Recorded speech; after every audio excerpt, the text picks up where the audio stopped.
Halo teman-teman, Assalamualaikum warahmatullahi wabarakatuh.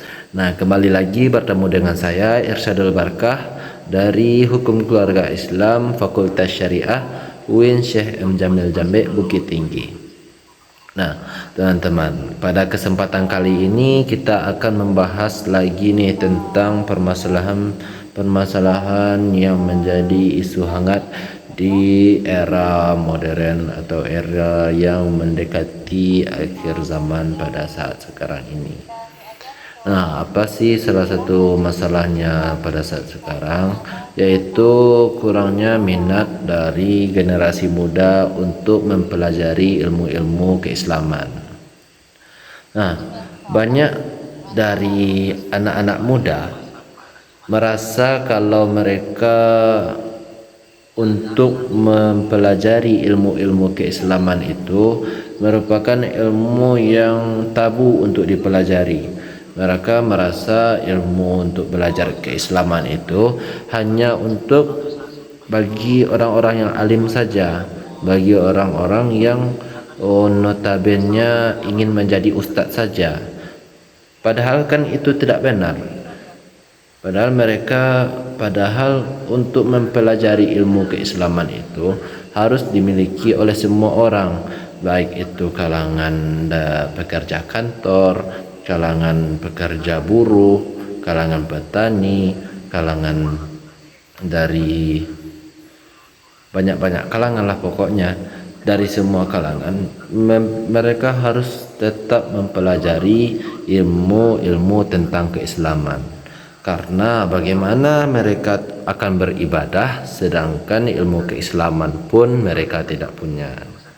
Itu merupakan salah satu syarat untuk mereka untuk beribadah.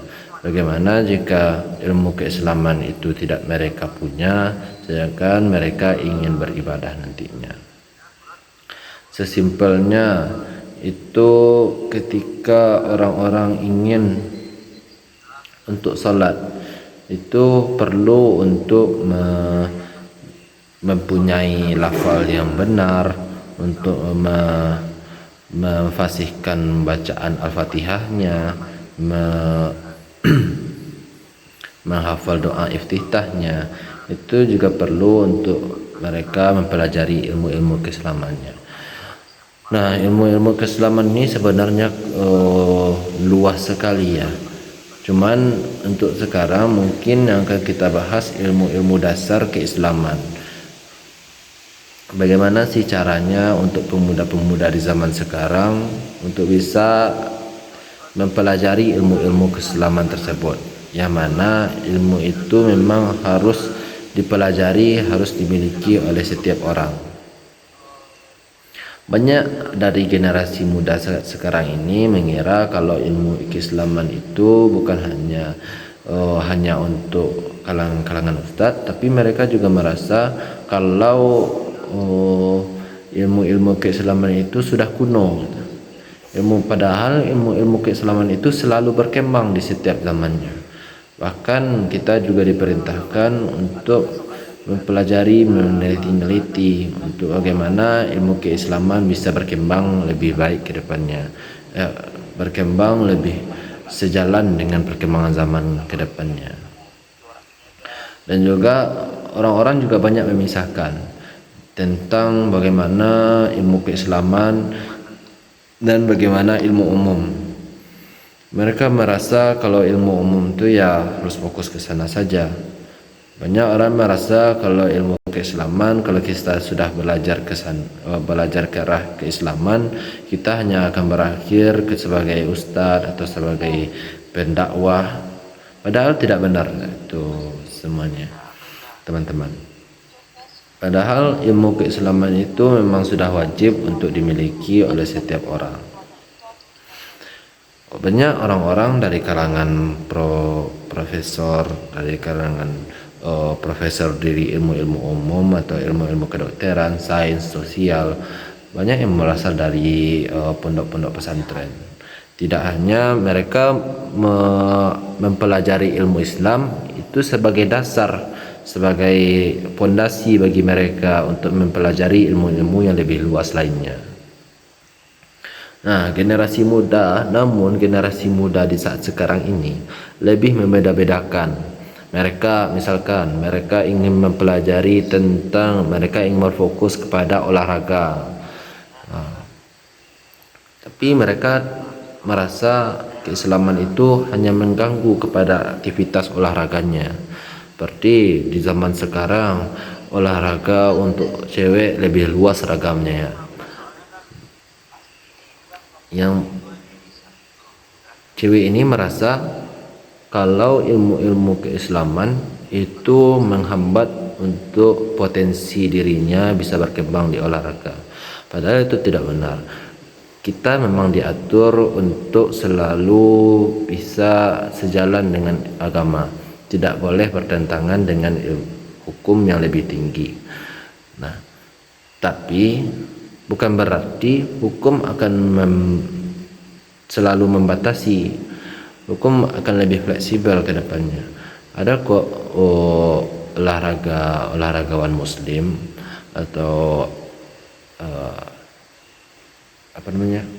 olahragawan muslimah tapi tetap bisa menjaga auratnya. Itu mereka tetap menjalankan bagaimana dalil-dalil atau bagaimana pelajaran-pelajaran Islam yang telah mereka anut, yang telah mereka penuhi, yang telah mereka pelajari. Dan juga mungkin untuk faktor yang lainnya juga seperti yang sudah disampaikan di konten sebelumnya tentang bagaimana pembekalan, bagaimana bekal dari mereka dari awal dulu mereka pas kecil, bagaimana mereka dididik, apakah mereka diarahkan kepada hal-hal yang seperti itu ataukah tidak. Kalau sekiranya tidak, mungkin memang itu memang kesalahan dari orang-orang sekitarnya, apalagi itu merupakan salah satu kesalahan dari orang tuanya. Mungkin salah perspektif, salah secara pandang, atau salah bagaimana menyimpulkan agama. Mereka mungkin cenderung memisahkan antara agama dengan umum. Bagaimana agama dengan dunia mereka memisahkan. Banyak orang yang berpikiran di lapangan atau di masyarakat banyak berpikiran kalau agama itu dengan dunia tidak harus selalu sejalan. Banyak juga yang berpikiran sekularisme, memisahkan antara agama dengan dunia. Jadi hal itu yang membuat mereka menjadi beda-beda arah nantinya.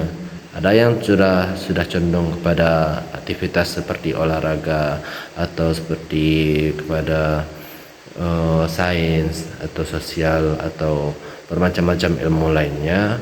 Mereka meninggalkan agama karena menurut mereka ketika sudah mendalami satu ilmu, mereka tidak perlu mendalami ilmu agama lainnya, mendalami ilmu lainnya seperti ilmu agama.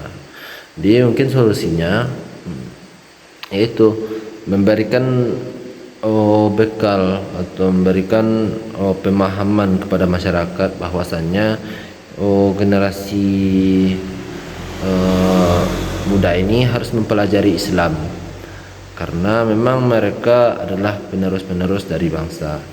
Kalau bukan generasi muda yang pelajari Islam, siapa lagi? Siapa lagi yang akan meneruskan ilmu-ilmu keislaman nantinya? Dan juga untuk ilmu keislaman ini tidak hanya selalu tentang beribadah, tapi tentang mengatur seluruh kegiatan kita dari bangun tidur sampai akan tidur lagi. Jadi memang ilmu Islam itu sangat kompleks untuk dipelajari oleh generasi muda zaman sekarang. Generasi muda pun harus tahu bagaimana intensitas atau fungsi atau realitas dari agama, ilmu agama itu sendiri. Mungkin itu yang dapat kita bahas pada saat sekarang ini. Hanya itu yang dapat saya sampaikan. Mungkin lain kali kita akan bahas yang lain. Assalamualaikum warahmatullahi wabarakatuh.